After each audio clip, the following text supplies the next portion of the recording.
Hello everyone, I'm Jonathan Little. I'm here today with episode 293 of Weekly Poker Hand. I hope you're having a fantastic day. Today we're going to be reviewing a hand from a 5-10-25 game at Best Bet Jacksonville. And it folds around to Matt in the cutoff, who has 5-4 of hearts, and he decides to limp. I would definitely not open limp anything in this situation, because when you limp, first off, you're going to get raised by the players. You have to act a decent amount of the time, and also you're giving the players in the blinds excellent odds to call. Now, $4,000 deep, I realize suited connected hands are normally decent, but you're going to find that the low suited connected hands are actually quite bad, because every once in a while you make the low end of a straight and lose to the high end of the straight, or you make a flush and you lose to the higher flush, and that's not really where you want to be. So in the cutoff in a 3-blind game, I would probably just open fold the 5-4 of hearts, especially if the players you have to act are generally good or even just a little bit loose, because they're going to be playing stuff like King 6 of hearts, and clearly that's not good for you, right? So I would have just open folded this. If I am going to play it, though, I would raise.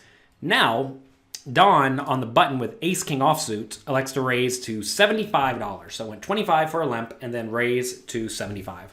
Facing a limper, you're typically going to want to raise a little bit larger to more like 4 or 5 big blinds, especially given we're 100 big blinds deep. Don has $2,500. 100 big blinds deep, I'm going to be raising to about 5 big blinds in most cash games. If everyone folds, realize that's not such a bad result. You win, $65 with no contest, which is not a ton, but it's something.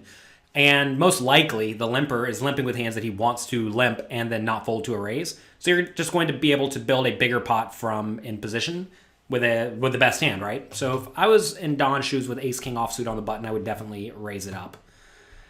So blinds fold, back around to Matt in the cutoff with the 5-4 of hearts. Clearly he calls, especially for 2 more big blinds, right? Realize right there, whenever you raise to 75, you're essentially telling your opponent, you cannot profitably put in 2 more big blinds into an 8 big blind pot profitably. So you have less than 25% equity.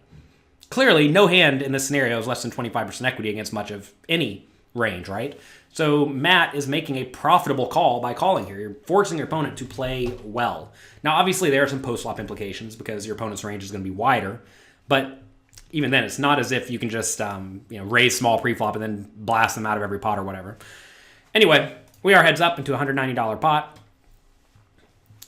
Flop comes 10-8-4, 2 hearts. So Matt, out of position, has bottom pair and a flush draw. Don has ace high, no draw. And it very quickly goes check-check.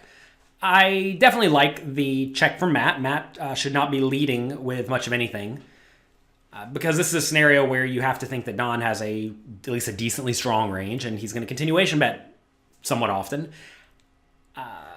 Also, if Matt leads here and gets called, he's usually going to be behind a better made hand, which is not really where he wants to be. If he instead checks, then he will induce a lot of bets from Don with a lot of unpaired hands that he's in good shape against. Whenever you have a pair plus a draw, this is a spot where a lot of people in the past would just check raise and blast their money in. But we've all learned since then that whenever you do end up getting it all in for 100 big blinds on 10-8-4, 2 hearts, you're going to be against a lot of overpairs, sets, 2 pairs, and good draws. And against that range, 5-4 of hearts, the pair plus a draw is only in marginal shape.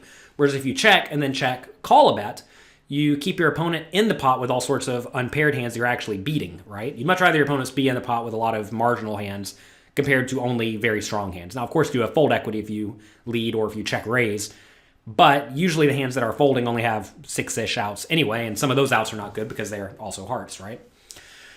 So anyway, it does go check-check. So should Don check behind on the 10-8-4? I think he probably should. If you think about the hands Matt's going to limp and then call a raise with, it's going to be a lot of middle cards, and 10-8-4 nails the middle cards pretty hard.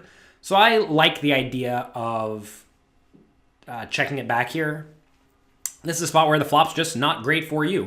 And you have to realize that whenever you do raise pre-flop with hands like Ace King and you get a middle card flop that's not particularly great, it's okay to just give up. Also notice if you check behind and you turn an ace or a king, it's almost always good. And you can actually call on some turns. Like say the turn's a 10-8-4, 3, or 2.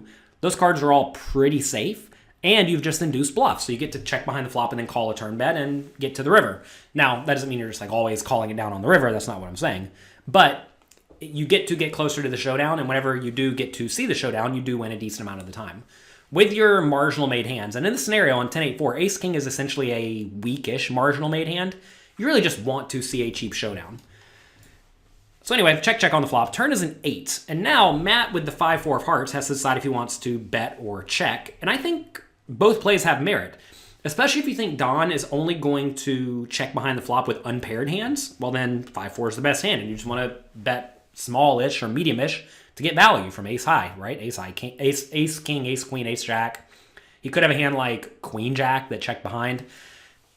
Notice if you do bet here and get raised, it's not really the end of the world, because you can just call with your pair plus flush draw.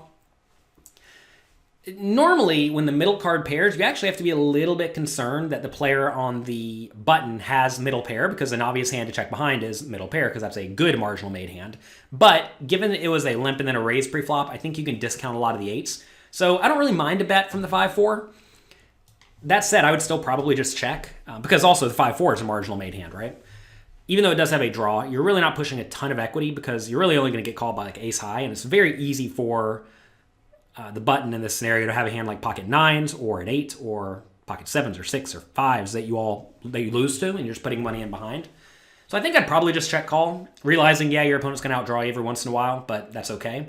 It's also nice to have some flush draws in your checking range, because when you do make a flush, your opponent's never going to put you on a flush, or put you on a flush less likely, because a lot of people know if they're sitting here with like 6-5 of hearts for a gut shot and a bad flush draw, you need to be betting it, right? So it's always nice to have some flush draws in your betting range and some flush draws in your checking range, and the ones you want in your checking range are usually the ones with the most showdown value, which is the ones with pairs.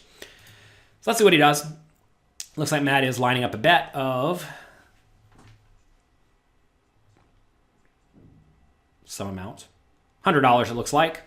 And now, with the ace high, should the button call? And I think he probably should.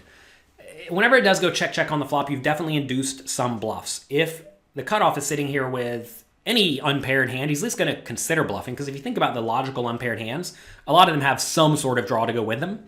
And if they're unpaired at this point, they lack showdown value. So this is a situation where I think the ace high calls pretty well against a reasonable bet. If you're facing a bigger bet, you should probably be more inclined to fold. Against a smaller bet, you're just getting better odds, even though you're probably more likely against a made hand. Either way, I do think the ace high probably should call the $100 bet, the half pot bet. Now the river is a 5 of clubs. So board is 10-8-4, 8-5, putting up a backdoor flush. And now Matt has a very clear marginal made hand. So this is a spot where I think with the now pair of 5s, because notice he doesn't have 2 pairs 5s and 4s, he has 2 pairs 8s and 5s. I think this is a very, very clear spot to check and then check call. You may say, check call. Why would you check call with a bad made hand? Well, because thinking about Don's range here, it's going to be a whole lot of ace highs and a whole lot of perhaps draws. It's a little bit unfortunate that the backdoor clubs came in, because you have to think that the button's going to be betting the flop with the front door flush draw. So when he does check behind the flop and call a turn bet, it's going to be a lot of backdoor flush draws. But he can also just have an ace high here that he decides to turn into a bluff. So I think the right play in this scenario for the cutoff is to check the river, looking to check call most reasonable bets. Because if you bet, what's going to call you, right? Whenever you are making a bet on the river, you always want to ask, will better hands fold? So let's ask ourselves that. When a lot of the draws miss, notice here all the flush draws, our front door flush draws miss, and Jack 9 and Queen Jack and 9-7, all those missed. When you do bet here, will your opponent ever fold pocket 6s? And I mean, I think absolutely not. I would never fold pocket 6s here. If I raised it over the limp, check behind the flop, called a turn bet, I'm definitely calling a river bet. So I'm not folding pocket 6s. Okay, so no better hands folding. Next, will a worse hand call? Well, we're trying to get called by what? A 4? It's kind of hard for him to have a 4 given he raised the limp. We're trying to get called by pocket 2s. I mean, maybe, but pocket 2s probably doesn't raise over limp. Maybe it does, maybe it doesn't. We're trying to get called by ace high. You think ace high is going to call here? Some people will, some people won't. So this is a situation where if you are going to bet, you're definitely not bluffing. So that means you're value betting a very weak made hand. And if you're value betting a very weak made hand, you typically want to go on the small side, like $100 into the $390 pot, because you are trying to get called by ace high. And ace high is going to be somewhat less inclined to call a $250 bet into the 390 pot. So, I mean, I would literally never bet here with the 5-4. I think it's a very nice made hand that can just a very nice marginal made hand that can just check call the river because you've induced bluffs by checking. And I think if you bet, I'm thinking a lot of ace highs are going to fold to any reasonable bet. So let's see what Matt does with his 5-4. He does line up a bet, $250. And I think this is exactly the size that I would not recommend because we're trying to get called by ace high for $250. You really think ace high is going to call $250? Well, Don's getting out calling chips. So let's talk about this actually.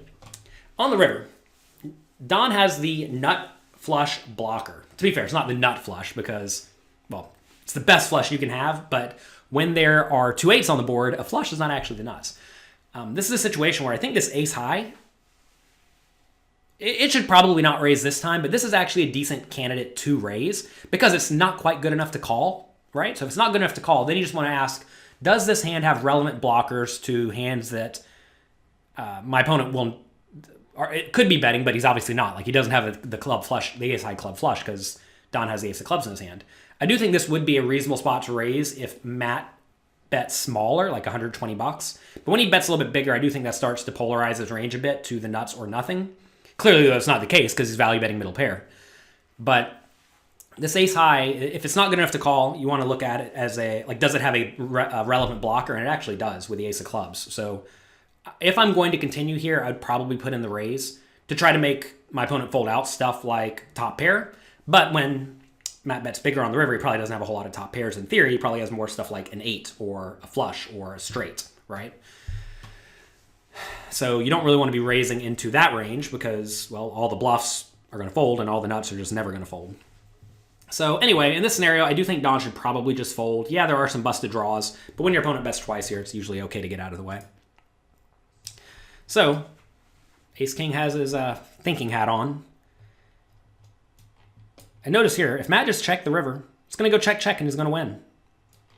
Instead, I'm betting Don's going to find a reasonable fold, even though he looks very suspicious. This is getting his TV time here. And he does make the fold. So this actually does go to show that whenever you do make these bets like this, they usually don't work out so well because you didn't get paid, right? And if you didn't get paid, it means you're probably just better off checking to induce a bluff. Because notice this hand, ace-king, that Don folded, is essentially like 1 notch lower than Matt's hand. So if he's folding hands that are 1 notch lower than Matt's hand, but he's going to call with hands that are 1 notch better than Matt's hand, that means that Matt basically has the worst hand to bet for value, and he was clearly value betting. So be careful in that spot putting out bets that are too thin because whenever you get called, you lose. And whenever your opponents fold, well, they're folding appropriately. So that's going to be it for this episode of Weekly Poker Hand. I hope you enjoyed it. If you did, click like, click subscribe. It costs you nothing and it helps me. Good luck in your games. Have fun. And I'll talk to you again next week.